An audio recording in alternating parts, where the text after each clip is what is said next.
Rebonjour à tous. Eh bien, prenons encore un instant aujourd'hui pour lire et méditer un deuxième passage du livre du ciel de Luisa Picaretta. Au nom du Père qui m'a créé, du Fils qui m'a sauvé et du Saint-Esprit qui me sanctifie. Amen. Jésus, je m'immerge à nouveau en toi, dans ta divine volonté. Je m'unis à toi, je m'identifie à toi, je me consume en toi. Je fusionne ma volonté dans la tienne et je t'invite dans mon cœur pour que tu puisses y faire ta demeure, t'y établir avec ton Père, l'Esprit Saint, et que tu puisses me marquer complètement du sceau de ton divin fiat. Seigneur, prends les commandes de mon existence jusqu'à mon dernier souffle et viens particulièrement cet instant parler et méditer à travers ma bouche. Viens me remplir de ta présence, de ta lumière, de ton Esprit Saint. Ce que je te demande pour moi, je le demande pour tous les hommes de tous les temps. Alors vraiment, Seigneur, que nous puissions être pour toi des extensions de ta propre humanité. Viens continuer ta vie en nous, que nous puissions être comme des débordements de toi-même ici-bas. Viens Seigneur, viens en cet instant que nous allons prendre en union avec toi, et viens te réjouir, sans toi glorifier et aimer. Nous entendons par ce moment, et viens te donner la gloire, l'amour, l'honneur que tu aurais dû recevoir des hommes s'ils n'avaient pas quitté ta divine volonté. Envoie sur chacun de nous ton Esprit Saint et parle à travers ma bouche, Jésus.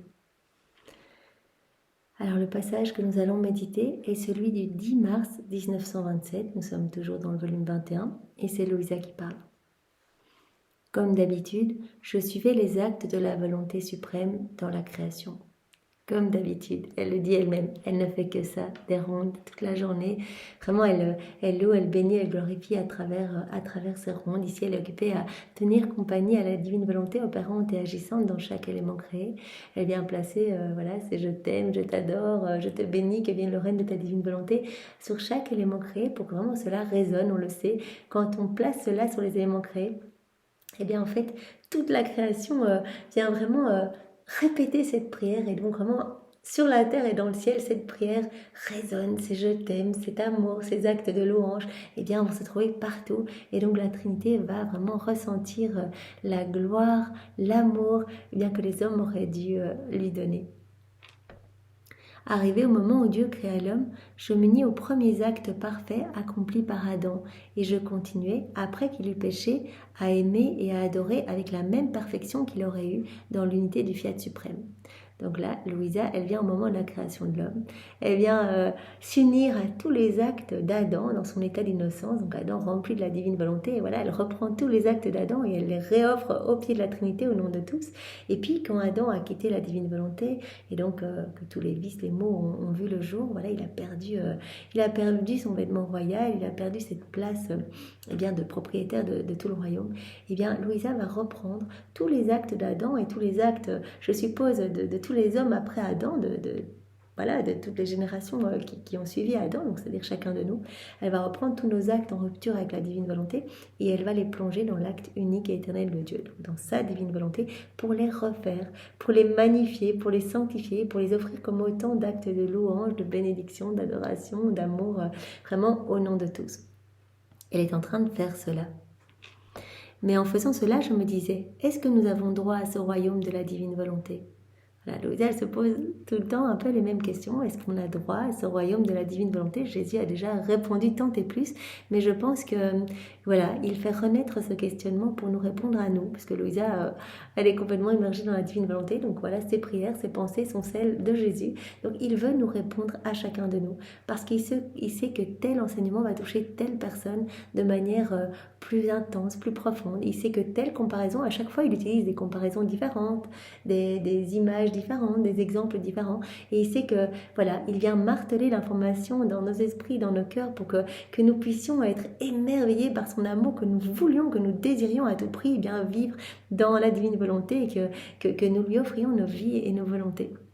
Donc vraiment, c'est pour nous répondre. Il l'a dit, chaque connaissance supplémentaire, c'est comme une voie, une porte, une clé supplémentaire permettant à l'homme de rentrer dans le royaume de la divine volonté. Donc ici, accueillons cette nouvelle réponse que Jésus nous fait. Est-ce que nous méritons ce royaume de la divine volonté ? Est-ce que nous pouvons le demander ? Est-ce que nous y avons droit ? Jésus va nous répondre pour la énième fois. Ma fille, tu dois savoir qu'Adam, avant de pécher, accomplissait ses actes dans le divin fiat. Cela veut dire que la Trinité lui avait donné possession de ce royaume. Voilà, Adam, dans son état d'innocence, il avait reçu ce royaume de la divine volonté. Il l'avait reçu, il était complètement imbibé dans la divine volonté. Il en avait la possession. Pour pouvoir posséder un royaume, il est nécessaire qu'il y ait quelqu'un pour le former, quelqu'un pour le donner, quelqu'un pour le recevoir. C'est la divinité qui l'a formé et donné, et l'homme qui l'a reçu. La Trinité a formé ce royaume et l'a donné à l'homme, l'homme qui sortait de ses mains. Donc Adam a reçu ce royaume. Adam possédait donc ce royaume et le divin fiat depuis le moment de la création. Et comme il était le chef de la génération humaine tout entière, toutes les créatures ont reçu ce droit de possession. Donc au moment où Adam a reçu ce droit de posséder ce royaume, eh bien, toutes les générations après lui ont reçu ce droit de posséder ce royaume. Même si Adam, en se retirant de notre volonté, a perdu la possession de son royaume.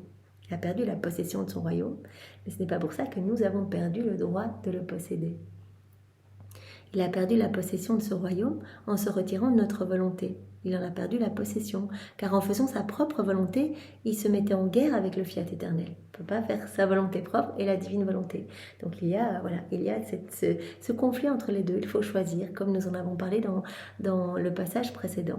Et donc là, Adam avait choisi de faire sa volonté propre, et donc directement, il a perdu ce royaume de la divine volonté. Il a perdu toute cette lumière, il a perdu divine science, divine connaissance, il a perdu ces liens avec la Trinité. Voilà, ces canaux de communication avec la Trinité ont comme été obstrués, donc il n'a plus reçu toutes ces grâces, toutes ces bénédictions, cette sainteté, cette pureté, tout ce qu'il recevait en abondance au début. Il n'a plus rien reçu, et donc voilà, tous les maux, le chaos, tout cela ont vu le jour. Tout cela a vu le jour. Et le pauvre Adam, trop faible pour livrer bataille et sans une armée capable de lutter contre une aussi sainte volonté dont la force est invincible et qui possède une formidable armée, fut vaincu et perdit le royaume que nous lui avions donné.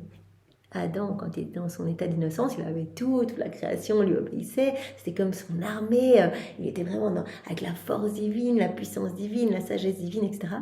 Quand il a quitté la divine volonté, il a perdu aussi son armée, il a perdu la création la plus reconnue, la plus sentie, cette vie divine en lui, donc vraiment s'est éloigné de lui, est devenu hostile à sa personne et à toutes les générations humaines. Donc il a tout perdu, et donc il n'a plus cette force de reconquérir ce royaume de la divine volonté. La force qu'il possédait avant la chute était en fait celle de la divine volonté, était celle de la Trinité. Et il disposait même de notre armée. Après son péché, sa force est revenue à sa source, donc avec sa petite force humaine. Et l'armée l'a abandonné pour se mettre à notre disposition. Mais cela n'a pas enlevé à ses descendants le droit de reconquérir le royaume de ma volonté. C'est semblable à ce qui pourrait arriver à un roi qui aurait perdu son royaume après avoir perdu une guerre. N'est-il pas possible qu'un de ses fils, par une autre guerre, puisse reconquérir le royaume de son père qu'il a déjà possédé ? Voilà, c'est pas parce que Adam a perdu le royaume que vraiment les hommes à sa suite ne vont pas pouvoir vivre à nouveau dans ce royaume. Et on sait très bien que Jésus, comme on l'a vu dans le passage précédent, est venu pour nous au prix de tellement de souffrances, nous préparer en fait à revivre dans ce royaume, nous reconquérir ce royaume qu'Adam avait perdu. Comme il le dit ici, c'est moi le divin vainqueur qui suis venu sur terre, donc avec sa volonté humaine. Il a repris tous nos actes mauvais, nos actes en rupture avec la divine volonté, il les a vaincus avec sa volonté humaine, il les a refaits avec sa divine volonté. Vraiment pour permettre vraiment à chacun de nous de pouvoir nous plonger aujourd'hui vraiment dans ce royaume et de pouvoir nous laisser totalement façonner par les mains divines. C'est moi le divin vainqueur qui suis venu sur terre afin de reconquérir ce que l'homme a perdu, ce qu'Adam a perdu, ce magnifique royaume, avec tout ce qui y est attaché, paix, bonheur, joie, force, tout, en fait il y a tout dans la divine volonté, c'est la source de tous les bienfaits. Et après avoir trouvé quelqu'un à qui donner ce royaume, je restaure sa force et je place à nouveau mon armée à sa disposition, afin de maintenir l'ordre et la gloire dans ce royaume. Et quelle est cette armée ? C'est quoi cette armée dont Jésus nous parle ? Il nous en l'a déjà dit, c'est la création. Merveilleuse et formidable armée qui maintient la vie de ce royaume. Elle est formée de toute la création.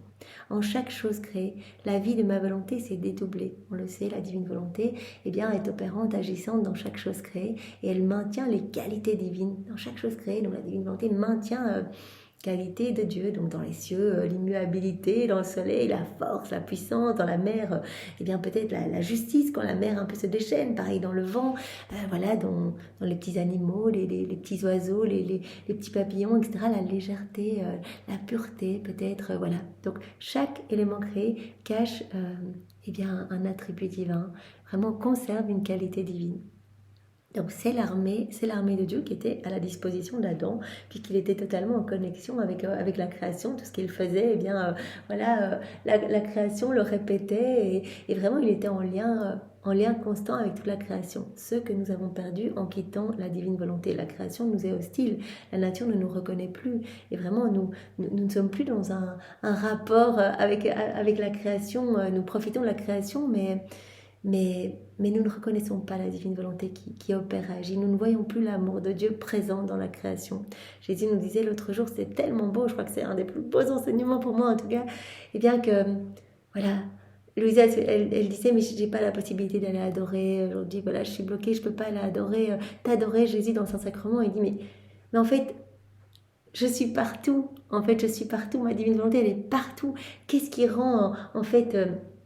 Qu'est-ce qui fait qu'il y a une vie divine dans l'hostie? C'est ma divine volonté. Mais ma divine volonté, elle est dans le soleil. Et qui vient adorer le soleil? Qui vient adorer ma divine volonté dans le soleil? Qui vient adorer ma présence dans le soleil? Qui vient adorer ma divine volonté en train de travailler dans les éléments créés? Personne. Donc vraiment, pourtant, ma divine volonté est exposée devant vous, partout. Il suffit que vous vous baladiez. Et en fait, chaque petit élément que vous voyez autour de vous est comme un petit voile qui cache ma divine volonté en train de travailler pour vous. Donc, merveilleuse et formidable armée qui maintient la vie de ce royaume. Elle est formée de toute la création. Et chaque chose créée, la vie de ma volonté, en chaque chose créée, la vie de ma volonté s'est dédoublée. Ça, on le sait. La divine volonté, elle est bilocalisée dans chaque élément créé. Comment l'homme pourrait-il perdre l'espoir de reconquérir ce royaume? S'il avait vu disparaître totalement cette invincible armée de la création, l'homme aurait pu dire, alors que Dieu avait retiré de la surface de la terre sa volonté, qui vivifie, embellit et enrichit son royaume, et qu'il n'y avait plus aucun espoir que ce royaume puisse lui être rendu. Si l'homme avait vu que voilà, il n'y avait plus toute la création, qu'il n'y avait plus rien autour de lui, et il aurait pu dire, ok, il n'y a plus la divine volonté autour de moi, alors peut-être qu'il n'y a plus moyen de récupérer ce royaume. Mais là, autour de nous, tout est manifestation de la divine volonté, tout est manifestation de l'amour divin, qui vraiment, la divine volonté, qui vraiment nous appelle continuellement à nous unir et à réacquérir ce royaume, à nous y plonger en fait. Jésus est venu pour vraiment nous le reconquérir, pour que nous puissions y rentrer, quoi, que nous puissions nous laisser vraiment transformer. Mais aussi longtemps que cette armée de la création existe, aussi longtemps qu'il y a toute cette belle création autour de nous, ce n'est qu'une question de temps avant que nous ne trouvions quelqu'un qui veuille le recevoir ce royaume. Et nous savons que voilà, Louisa est la dépositaire de tout ce royaume, de toutes ces connaissances, de tous les biens que Jésus voilà, a expliqué, en fait, tout ce qui est contenu dans la divine volonté. Eh bien, Louisa a tout dans son cœur pour que nous puissions en prendre connaissance aujourd'hui.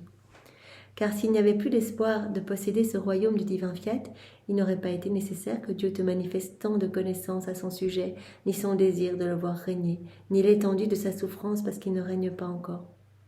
Jésus dit, pourquoi je t'aurais donné toutes ces connaissances, pourquoi je t'aurais parlé de cette souffrance de la divine volonté qui erre depuis des milliers d'années, depuis la chute d'Adam, et qui aspire à se réimplanter dans les cœurs, à être vraiment souveraine et à pouvoir prendre les commandes des existences, à être vraiment la reine de chaque humanité, de chaque âme. Je t'aurais pas parlé de tout ça si le royaume n'était pas là, à la portée de main de nos enfants. Lorsqu'une chose est impossible, il est inutile d'en parler. Si c'était impossible d'acquérir ce royaume, je ne t'aurais pas parlé de toutes ces connaissances. Vraiment, j'aurais laissé tomber, il n'y aurait même plus la création autour de vous, voilà. Et je n'aurais eu par conséquent aucun intérêt à te dire tant de choses concernant ma divine volonté. Le simple fait d'en parler est donc le signe que je veux en redonner la possession. Tout ce temps que Jésus prend, ces 40 années où il a enseigné tous les jours à Louisa, mais il a pris le temps chaque fois de graver en lettres d'or dans son cœur pour être sûr que vraiment l'enseignement soit bien profondément ancré en son âme. Et puis et puis lui redonner encore cet enseignement, et puis l'aider à écrire. Il dit chacun de ces mots est béni, chacun de ces mots m'appartient, ces écrits m'appartiennent. Voilà, chaque enseignement, chaque connaissance est une partie de moi. Donc je prends le temps de donner ces connaissances parce que je veux redonner son royaume, que j'ai hâte, j'ai hâte. C'est pour cela qu'il y a eu, les écrits ont commencé à être imprimés alors que Louisa était encore en vie. Donc elle disait toujours, mais Jésus, c'est pas possible, moi je suis pas à l'aise qu'on parle de moi, que voilà, il y ait des choses intimes entre toi et moi qui soient publiées. Est-ce qu'on ne peut pas attendre, que je sois morte pour que tout ça se publie? D'habitude, les autres personnes qui ont eu des moments avec toi, des autres saints, etc., eh bien, eux, rien n'a vu le jour avant leur mort. Et moi, pourquoi cela se fait de mon vivant? Et Jésus lui répondait chaque fois, mais Louisa, je suis pressée, j'en peux plus, je veux que ma divine volonté règne dans les cœurs, je veux qu'elle soit opérante, je veux vraiment que mon royaume s'installe sur la terre. Et chaque fois que je donne une connaissance, eh bien, les frontières s'élargissent. À chaque fois que quelqu'un reçoit une connaissance, lit, se plonge dans les écrits du ciel, les frontières de mon royaume s'élargissent, d'autres personnes encore sont touchées. À chaque fois qu'on s'unit à Jésus, des personnes sont touchées et donc son royaume peut descendre plus rapidement sur la terre. Donc ça, c'est magnifique et on ressent l'empressement de Jésus, bien que s'établisse son royaume pour que tous ses enfants soient dans sa paix éternelle, soient dans ses bonheurs divins, vraiment soient remplis des joies célestes et puissent vraiment être dans cette harmonie d'amour avec la Trinité, qu'il puisse y avoir vraiment ce doux flux et reflux d'amour, vraiment cet équilibre entre le ciel et la terre. Alors Seigneur, utilise chacun de nous comme de bons petits instruments pour que cela puisse faire boule de neige, effet en cascade et que cela puisse toucher de nombreuses âmes. Utilise chacun de nous, que nos vies ne soient pas perdues, que nous puissions tous être des petits missionnaires pour toi, que tu puisses parler à travers nos bouches, que tu puisses toucher nos frères et sœurs à travers nos mouvements, à travers nos regards, à travers tout ce que nous allons faire, dire, penser. Seigneur, utilise-nous, envahis-nous de ta présence, remplis-nous entièrement de toi, vide-nous de qui nous sommes. Viens vraiment, prends notre volonté propre et serre en toi comme marche-pied pour ta divine volonté. Et vraiment, sois le roi de nos vies, Seigneur, sois reconnu, sois aimé et que vienne sur la terre le royaume de ton divin fiat. Nous te le demandons, nous te le demanderons jusqu'à notre dernier souffle. Alors vraiment, voilà, utilise-nous, quelles que soient nos misères, travaille-nous, perfectionne-nous, purifie-nous, fais de nous ce qui te plaira, renouvelle vraiment notre âme comme le jour de notre baptême pour qu'elle soit belle et que tu puisses vraiment y trouver tes consolations, que tu puisses vraiment y trouver de la joie. Merci Seigneur pour ce nouvel enseignement que tu nous donnes à travers la personne de Louisa. Sois loué, béni et glorifié au nom de tous. Au nom du Père et du Fils et du Saint-Esprit. Amen. Soyez tous bénis. Au revoir.